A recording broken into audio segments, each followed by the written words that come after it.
Before I get 7,000 comments about my tapestry being crooked in the background, I'm in a corner. I'm trying a new setup. I hope that you're okay with it because I'm about to film all of January's videos right now in front of this tapestry. So if you don't like it, you're gonna see it like 4 or 5 more times. So I don't know what to tell you.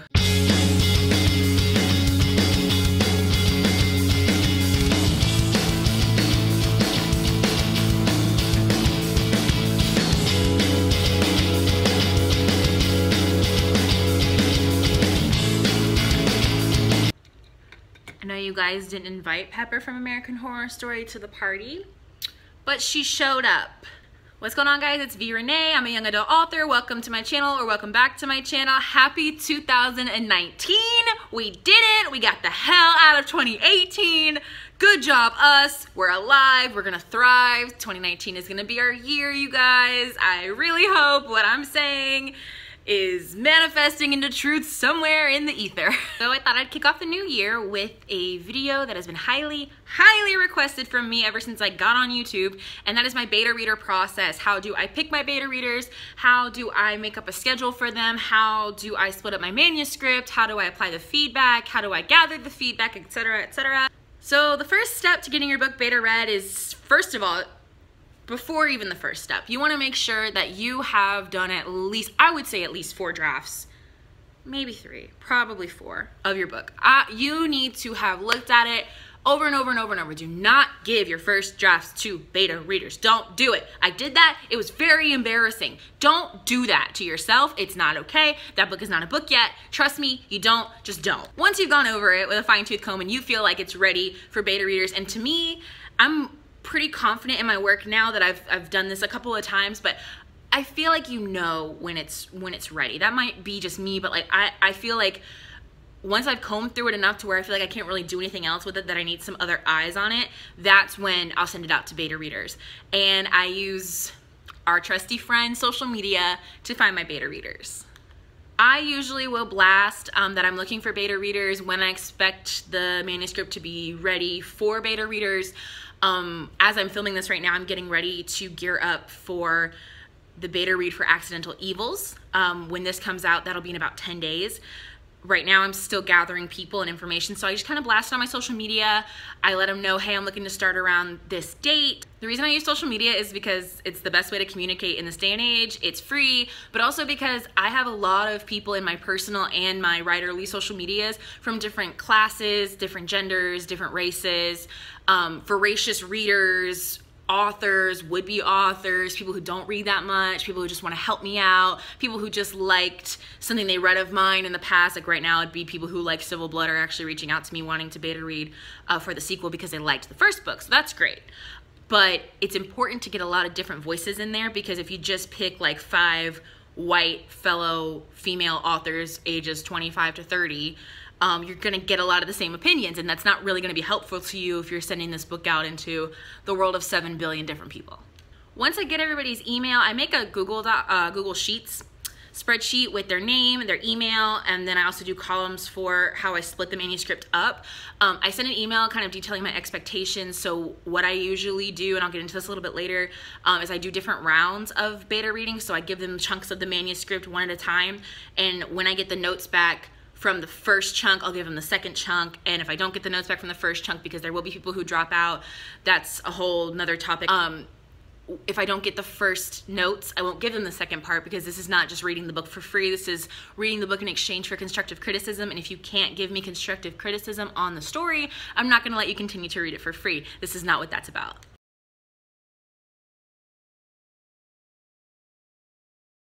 When I send that email, I detail the schedule, and I also let them know my expectations, kind of what I'm looking to hear from them, especially if they have never done beta reading before.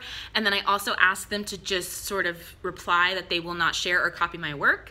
And then once they do that, I send them the link, because I use Google Docs and Google Drive for everything. So with the Google Doc, you can set it up to where the person with the link can only view, can comment, or can edit. And so I'll send it to them with the comment feature on, so that they can add their feedback in the document itself if they want to. And I send 3 rounds out. all the books in the Thistle Wolf trilogy are split into 3 acts very succinctly, like they're split in the book itself. So I send Act 1, Act 2, and Act 3, and I typically give about a month for each act. They're not that long, but I do understand that life gets in the way, and if you've never done this before, it can be really daunting, and it's like extra homework. People don't really understand that if they have never done it before, or they're not a writer themselves. They don't understand that it is fun, and you get to read a book that no one's seen yet, and you get to help make it better, but it is also homework. I also do need your notes, and I need to be able to utilize them, and they need to be constructive, and you do have to take time to sit down, read this book, and stop and write a note, and you know, you have to do work on it, and people don't always know or understand that part of it. Piggybacking off the idea that people do drop out, like I said, I'll give them a month to do it. So for example, Accidental Evils beta reading starts January 15th. By February 15th at midnight Eastern Standard Time, I want my notes. And then on February 16th, I'll send you Act 2. And if I don't get my notes and you don't reach out to me telling me, hey, they're gonna be late because of X, Y, and Z, because I know things happen, and if you're gonna be a week late on notes, like, that's fine, as long as I know that you're giving them to me. But if you're radio silent and I don't hear anything from you, then I'm not sending you Act 2. Like I said, this is not just to get to read my book for free and not give me anything in return, because this is all about an exchange, you know, and a relationship of, symbiotic. Words are hard. So with that being said, my advice is to take as many beta readers as you can at the beginning, because I had, for one of the rounds of Civil Blood beta reading, I had like 20 people, and I ended up with maybe 12 who went all the way to the end. And so you're gonna have those people drop out. And if you think, oh God, 20 is a lot, like Jenna Moreci had 50 beta readers for the Savior's Champion. And she needed that because she had so many different characters, so many ethnicities, so many different things going on, so many degrees of able-bodiedness and mental illness and all kinds of different, you know, diversity in her book. And you need the diverse opinions and the diverse feedback if your book is diverse. And even if it's not, and if your book is not diverse, I don't know what you're doing, but that's a different story. So then let's say it's the end of the process. You know, you've given out Act 3, you've gotten all your notes back for Act 3. How the hell are you supposed to apply all of these opinions from all these different types of people and levels of readers, etc., to your book, baby, to your manuscript? And for me, I use, I'm sure this has been talked about before, I use something called the Rule of 3, where if I don't hear something from at least 3 people, I kind of table it. If 3 or more people are saying the same thing, it's definitely something worth looking into and changing, unless one person says it, but it hits you so hard between the eyeballs that you know it's true. For example, Leah Yayakumi, who was one of my Civil Blood beta readers, she's the only, and she was my critique partner as well, she's the only person who expressed to me in her round of beta reading that there was one character too many on both sides of the lake in Civil Blood. And she's the only one that said that, but it was something I had already kind of thought and just couldn't figure out who to cut. And then once we talked about it, she helped me realize there were too many characters, and that's something that as the rounds went on, people started to be like, oh yeah, you know, like there was almost one too many characters. I was like, there used to be one too many characters, and then Leah helps me. So unless it's something that really just you feel in your soul that yes, this is true, I wouldn't go applying every single piece of feedback unless 3 or more people give you the same type of critique. And then of course you run into the problem of, what do I do if I get a really terrible, horrible, negative beta reader feedback type situation? I mean, not everyone knows how to beta read if you're taking from all different walks of life and you're talking to people who are expecting to get a finished book in their hand and they're not. You might get some stuff that's less helpful and more hurtful. And you know, if you feel like they're just being straight up mean, I would just suggest not working with them anymore. Just kind of table what they said and leave it alone. But at the same time, we as writers can be very sensitive. And so you can't be so sensitive that you give your book to somebody to give you suggestions on how to make it better, and then when they give you like reasonable suggestions in a nice way, you lose your shit. That's not acceptable either. You have to understand that when you do, you're not going to be everyone's cup of tea.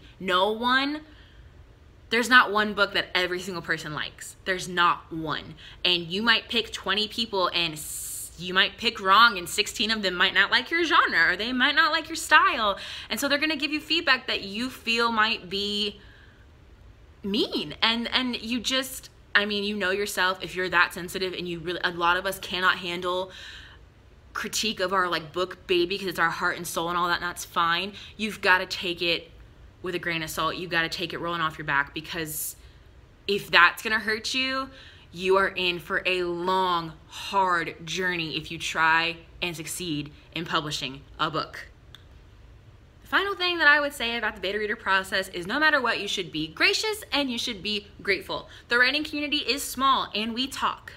So if you're being a giant baby about some feedback you received, or you're rude to your betas, or you don't follow through and you stop in the middle of the book, like if you are inconsistent with them, other people are gonna find out. And in this day and age, social media, the writerly community on social media is a lot smaller than it seems. We all talk. Networking is your only hope sometimes to get in the door. Like, I would not be published if I didn't have social media and I wasn't on there with a consistent presence. My publisher would not have found me. I've said this before. So you need to realize that when you're, normally I would tell you to kick rocks and eat shit if you're being rude to me, if you're, you know, whatever. But with the writerly community and your networking community, you need to be gracious and grateful for the help that they are offering you. And if you're Southern, you can just say, bless your heart, and move on. But at any rate, that is all I have for you guys today. I make videos every single Saturday. Next week, I'll be coming at you with something a little bit different, a little bit more booktubier than I usually do, but I hope you'll enjoy it. In the meantime, have a great week, and I'll see you next Saturday. Bye.